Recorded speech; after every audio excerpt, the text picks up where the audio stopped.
Boar Out There by Cynthia Rylandt.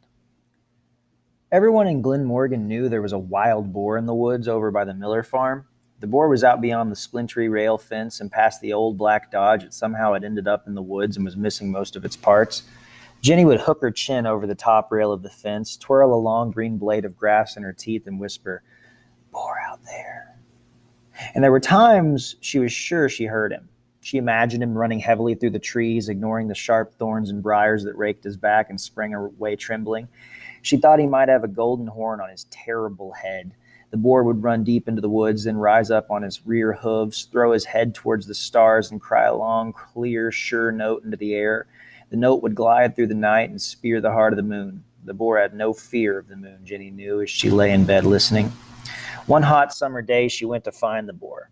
No one in Glenmorgan had ever gone past the old black Dodge and beyond as far as she knew.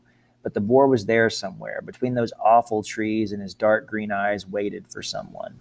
Jenny felt it was she. Moving slowly over the damp brown leaves, Jenny could sense her ears tingle and fan out as she listened for thick breathing from the trees. She stopped to pick a teaberry leaf to chew, stood a minute, then went on. Deep in the woods, she kept her eyes to the sky.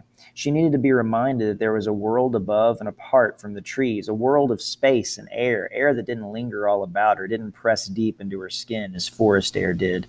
Finally, leaning against a tree to rest, she heard him for the first time. She forgot to breathe, standing there listening to the stamping of hooves, and she choked and coughed. Coughed! And now the pounding was horrible, too loud and confusing for Jenny. Horrible. She stood stiff with wet eyes and knew she could always pray, but for some reason didn't. He came through the trees so fast she had no time to scream or run, and he was there before her. His large, gray-black body shivered as he waited just beyond the shadow of the tree she held for support. His nostrils glistened, and his eyes. But astonishingly, he was silent. He shivered and glistened and was absolutely silent. Jenny matched his silence, and her body was rigid, but not her eyes. They traveled along his scarred, bristling back to his thick hind legs, tears spilling and flooding her face. Jenny stared at the boar's ragged ears, caked with blood. Her tears dropped to the leaves, and the only sound between them was his slow breathing.